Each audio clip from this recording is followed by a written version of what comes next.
July August গণঅভ্যুত্থানের সব খুনির বিচার, প্রয়োজনীয় সংস্কারের পর নির্বাচন সহ 4 দফা দাবিতে রংপুরে জনসভা করবে জামায়াতে ইসলামী বাংলাদেশ।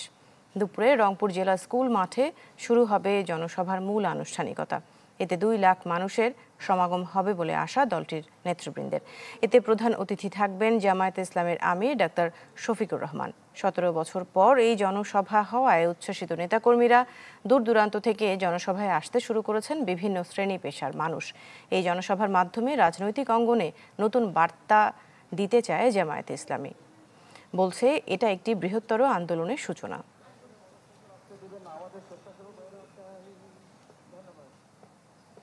জুলাই আগস্ট গণঅভ্যুত্থানের সব খুনির বিচার সহ 4 দফা দাবিতে রংপুর জেলা স্কুল মাঠে জনসভার আয়োজন করা হয়েছে। ইতিমধ্যেই আপনারা জেনেছেন। এই মুহূর্তে সবশেষ আপডেট জানাতে আমাদের সাথে যুক্ত হচ্ছেন ফখরুল শাহিন। শাহিন, নেতাকর্মীরা কি আসতে শুরু করেছে কিনা? জুমার সময় হয়ে গেছে, তো ভিড় বেশ ভালোই দেখা যাচ্ছে। সব মিলিয়ে পরিস্থিতিটা জানতে চাই। দৃষ্টি ঠিকই বলেছেন, আসলে জুমার সময় হয়েছে এবং সেজন্যই জামাতের নেতাকর্মীরা এই জেলা স্কুল মাঠে সমাবেশ স্থলে তারা কিন্তু জমায়েত হয়েছেন জুমার নামাজ আদায় করার জন্য। এবং এই জামাতের নেতাকর্মীদের পক্ষ থেকেই এখানে জনসভায় যিনি সভাপতিত্ব করবেন এটিএম আজম খান, তিনি কিন্তু খুতবার যে বয়ান সেটি দিচ্ছেন। আমরা দেখতে পাচ্ছি একটি বিরল একটি দৃশ্য যে আসলে রাজনৈতিক যে জনসভাগুলো হয় সেই জনসভাগুলোতে এরকম দৃশ্য খুব কমে দেখা যায়। আমরা এই প্রথম লক্ষ্য করলাম জামাতে ইসলামের জনসভায় তারা জুমার নামাজ আদায় করার জন্য পুরো মাঠ জুড়ে নেতাকর্মীরা কিন্তু প্রস্তুতি নিয়েছেন। এবং আপনাকে জানিয়ে দেই সেটি হচ্ছে যে সকাল থেকেই এই সমাবেশের লোকজন অর্থাৎ জামাতের নেতাকর্মীরা কিন্তু খণ্ড খণ্ড মিছিল নিয়ে তারা কিন্তু আসতে শুরু করেছেন। ইতিমধ্যে জেলা স্কুল মাঠের অর্ধেকটা কিন্তু পরিপূর্ণ হয়ে গেছে এবং তাদের যে লক্ষ্য সেটি হচ্ছে 2 লক্ষ জামাতের নেতাকর্মীরা এখানে উপস্থিত হবেন। সেই লক্ষ্যেই কিন্তু নেতাকর্মীরা আসতেন। এবার আমরা দেখেছি যে এই জনসভাকে কেন্দ্র করে আগে থেকেই সমাবেশ, বৈঠক এবং চলেছে, প্রস্তুতি সভা চলেছে এবং মাইকিং হয়েছে।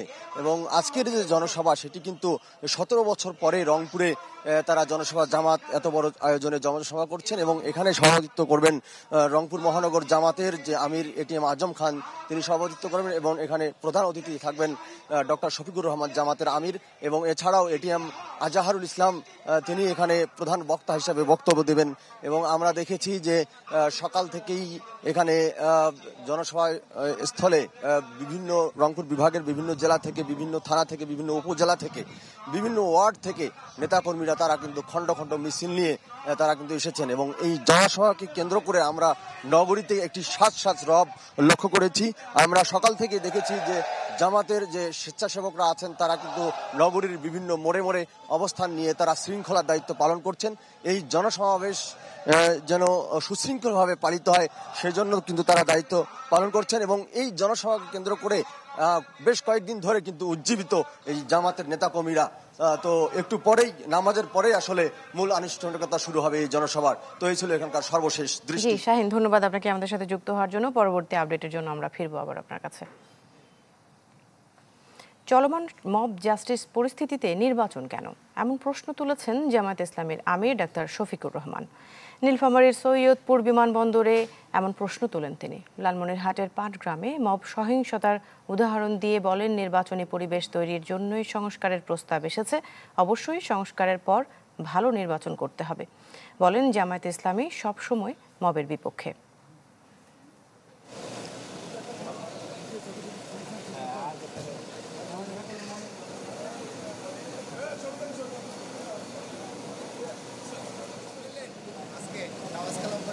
এখন দেশের এই পরিস্থিতি বিরাজ করছে, এমন পরিস্থিতিতে নির্বাচন কিসের, কি নির্বাচন হবে? এই জন্য আগে নির্বাচনের পরিবেশ অবশ্যই তৈরি করতে হবে। এই পরিবেশ তৈরির জন্যই সংস্কারের প্রশ্নগুলো এসেছে। আমরা আশা করি যদি বেসিক বিষয়ে, মৌলিক বিষয়গুলোতে কার্যকর সংস্কার হয় তাহলে আলহামদুলিল্লাহ একটা ভালো নির্বাচন হবে। এবং যদির কোনো সুযোগ নাই, সংস্কার করতে হবে, ভালো নির্বাচনও করতে হবে ইনশাআল্লাহ।